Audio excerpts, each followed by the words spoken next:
Коронавирус башталгандан бeri көп Кыргызстанда көп учурлар катталып, биздин кээ-бир материалдык техникалык базанын жетишпегендиктери да байкалып турду. Негизинен бул жерде дарылоо, алдын алуу мекемелеринде. Ошого мына эл аралык уюмдар, Исмаил Ата фонду бүгүнкү күндө эң негизги керек болуучу бул искусственный вентиляция легких деп коет. Бул значит өпкөнүн дем алуусунун жасалма аппаратынын бул эң керектүү бүгүнкү күндө мына аппарат болуп эсептелип атат. Көп жардамдарды берип атат Исмаил Ата фонду.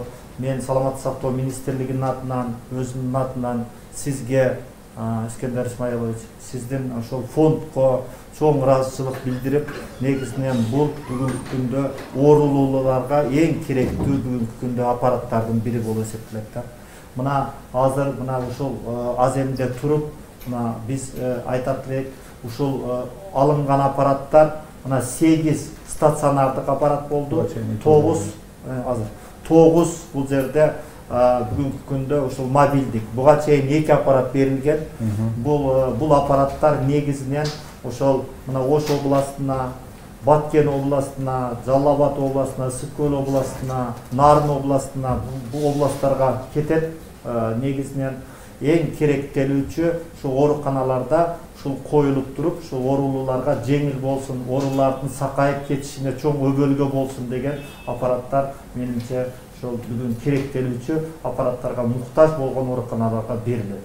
Ошондуктан мен дагы бир жолу ошол сиздерге ыраазычылык билдирип, сиздердин атыңыздардан ушул Исмаил Ата фондун түзгөндөргө, ошолордун жардамына чоң ыраазычылык билдирип кетүүгө уруксат этиңиз. Рахмат. Коронавирусту өзүңүздөр жакшы билесиздер, бүтүн дүйнөнү каптап кетти. Ошого байланыштуу биз дагы карап турбастан Шымат Райымов Исмаил атындагы фонд медицина тармагына бүгүн бул кезектеги өзүбүздүн салымыбызды кошуп атабыз деп айткым келет.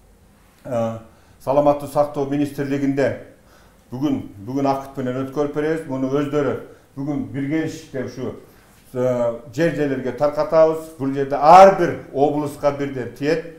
Ошондой эле керектүү биздин Кыргызстанда керектүү жерлерге мына саламаттык сактоо министрлиги өздөрү жеткирип берет деген биз ойдобуз. Дагы бир жолу биздин ушу илде тезирээк айрылып кетели.